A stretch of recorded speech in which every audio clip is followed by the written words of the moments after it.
Hey everyone, I'm Paul from Legacy Lumber, Canadian Woodworks. Today is Slaburday Saturday. Thank you so much for tuning in. We're going to be cutting up this big ash log. Let's get right into it.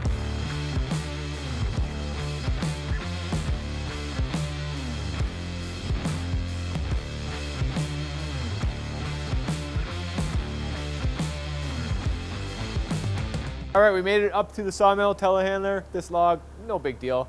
It is big ash. Of course, I don't clean up after myself, so this was our rigging that we left on here from cutting the cookies. We're gonna remove it, pop some screws out. We're gonna get the log placed on here, hammer some wedges in, screw those down. Stops the log from doing that. Oh, I will never do that again, folks, sorry. Stops it from basically being taken away by the bandsaw blade and thrown away. So we're gonna wedge it in there. We're gonna change the blade. We're gonna put a new blade on there. That one's horribly dull. That was the one that was used for those cookies, and I knew it was dull, dull, dull. Let's do it. Let's just do it. VISMO, safety shoes. Wood removers.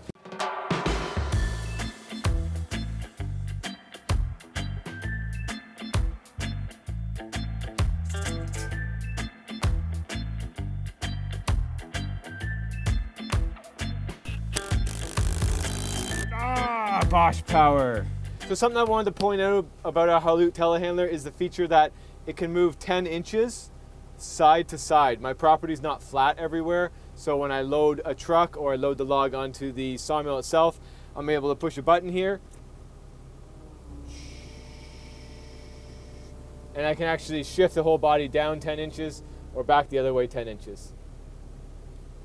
I do get a lot of questions about the fabrication of the sawmill. Currently, if you want to build something similar, check out Matt Cremona. If you're watching me and you're on YouTube, you probably already watch Matt Cremona, but if for some reason you're living under a rock and you don't know who Matt Cremona is, this is like, how many times can I say Matt Cremona in 1 minute?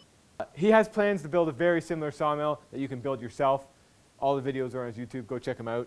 But I get asked a lot about the fabrication of this mill and the parts behind it, but basically you're looking at everything that's black was fabricated. We bought these wheels from Cook Saw. These are 30-inch wheels. The bandsaw blade guides I also purchased from Cook Saw. Everything else been fabricated. Let's cut some wood. Hi, I'm Paul. You may remember me from such videos as How to Flip a Bandsaw Blade. Instagram, April 2020.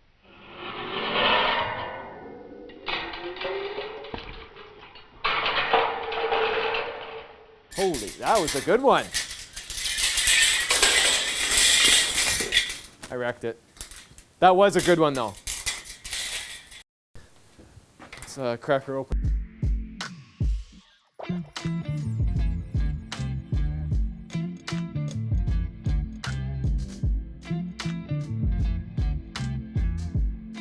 Lights, camera, action, engage.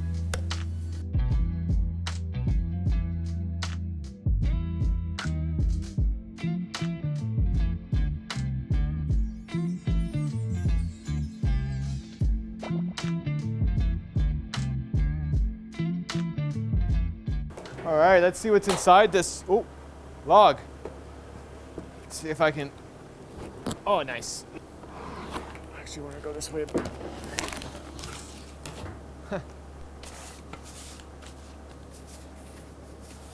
A beautiful grain. This log is going to be nice, really nice. All right. Waste cut is off.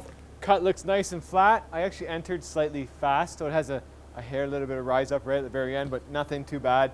I'm going to enter a little bit slower, especially because I have my blade guides out really, really far. So I did add a little extra tension onto the blade, and I'm going to enter the cut nice and slow. But overall, cut is beautiful. The wood is beautiful, of course. Star of the show. Stop looking at me. The wood. Come on, folks. Let's cut it up. 10-quarter. What does that mean? We want to have these slabs to be 2.5 inches or slightly thicker once they're fully dry. The reason why we use 10-quarter as a measurement is because it's not exactly 2.5 inches. It should at least be 2 5/8, if not 2 3/4 of an inch thick when it's cut green. It's going to shrink when it dries, and you want it to be larger than 2.5 inches in total thickness once it's dry. So you got to account for that. 10-quarter, 2.5 inches. You know the lowdown now.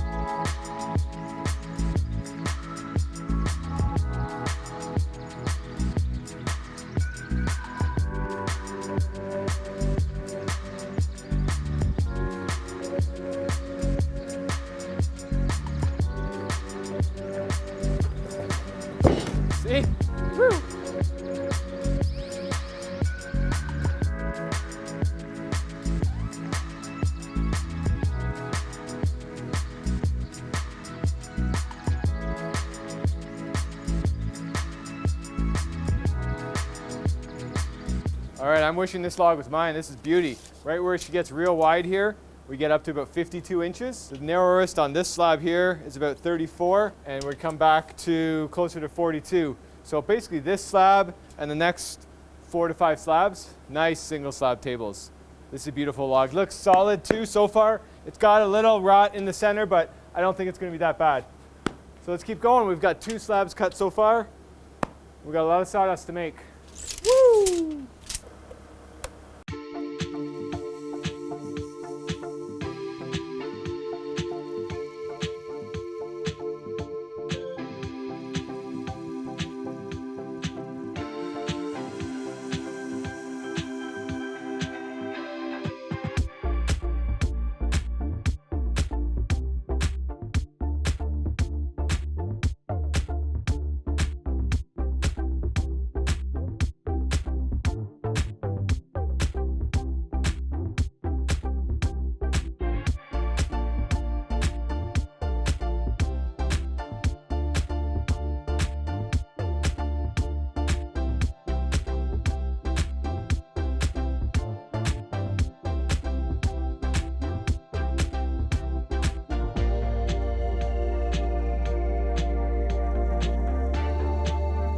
All right, we slid that slab off. We didn't even hear it, but it looks like we went through 2 maybe nails that are in the tree, actually maybe even 3 of them. So we started getting a little bit of wave to it. Fortunately, I do cut very, very slow, so it's still not too bad. We'll probably cut the next slab a little bit thicker, and I need to decide if I'm gonna try and pull these out or not. Slab number 3, we got smart. We're not filming this on Friday. We started on Thursday. It's the end of the day now though, so we're gonna slide this 3rd one off, put these down. We're going to park the halut overnight into the shop, and we're going to be back at this tomorrow, which really doesn't matter to you. It'll be tomorrow. We're back. Day 2 of the big ash log. Totally forgot there was metal that we just hit. So we're going to use some hammers, some chisels. We're going to try and smash it out, pull it out, get that metal out, and keep on cutting. We got more than half of the log to go. It's cold today. Put on my Dickies. Endorsements welcome. Let's get to it. It's nice because green wood's soft, so it's actually not too bad to get into. But it's never a guarantee. 2 hammers is nice too. I should get a second. It might even be the same piece. It might be like a hoop. Let's see if I can get it. There we go, and that's nice because you see the bottom of the nail, so you know you've got it all. Same with that one. That was the bottom of the nail, so we know we got it all. Yeah, that's like in the center of the tree, and we calculated this tree's close to 100 years old. All right, since we hit metal, we're gonna need to change the blade. What it does is the teeth have a set, which means one tooth is bent this way, one tooth is bent this way.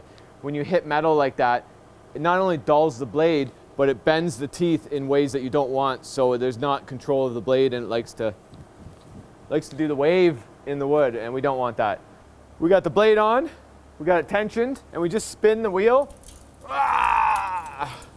to make sure the blade is tracking properly. Everything looks great. We're going to close these covers up. We're going to cut another slab and hopefully not hit any metal. I probably shouldn't have said that.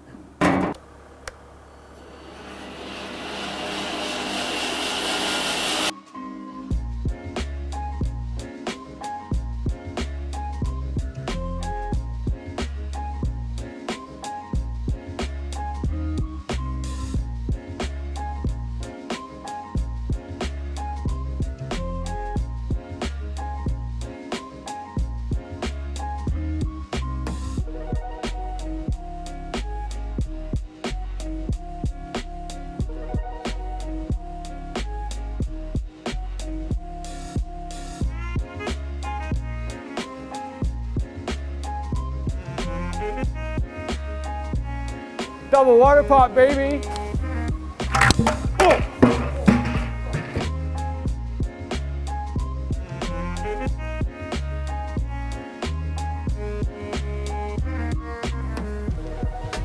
Probably 3 more slabs. So we did hit metal again.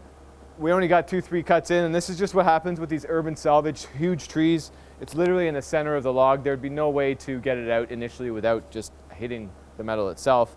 And this is what I noticed when it was coming out of the end of the cut. The blade really dipped, dove, dived down.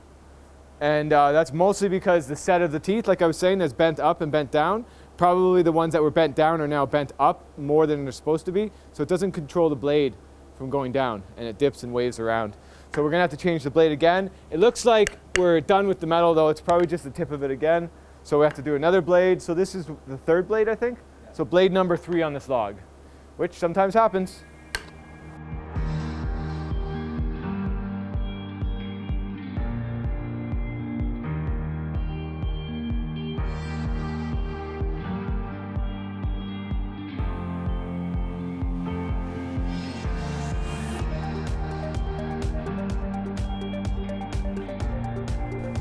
All right, folks, never been attempted.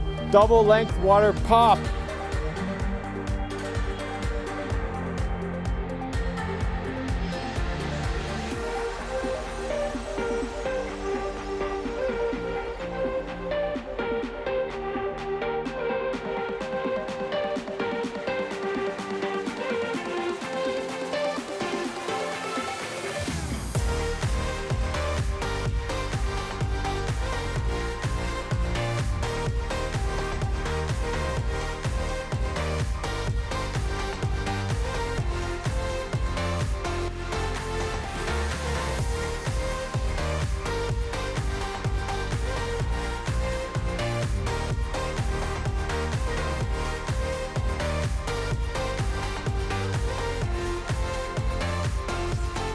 All right, everybody, that's it. That's another Slaburday on Saturday. I don't even know how many we've done now. We appreciate everyone watching. We froze our butts off this time. It was cold out, so we didn't even get some final footage that we would normally get. And just for your information, this was a customer's log that they brought it to us to sawmill into slabs, obviously. So we're going to get this question. We're going to say, how much do you charge? So here's the rundown really quick. We charge $250 per hour to run the sawmill, and then we charge $50 per sawmill blade that we use for your log. That would be a log that could be done in probably 3 hours with 2 sawmill blades normally, but because of the metal that we hit, the extra time involved in changing the blade and dealing with the metal, we're about 4 hours into it, and we used 4 sawmill blades. Whew, that was a big log. So every Saturday, we're going to have the Slaburday, a new one for you, coming at you next weekend. I think we're going to be on the wood miser, so we're going to be using a different type of sawmill, doing a different type of sawmilling. Archie.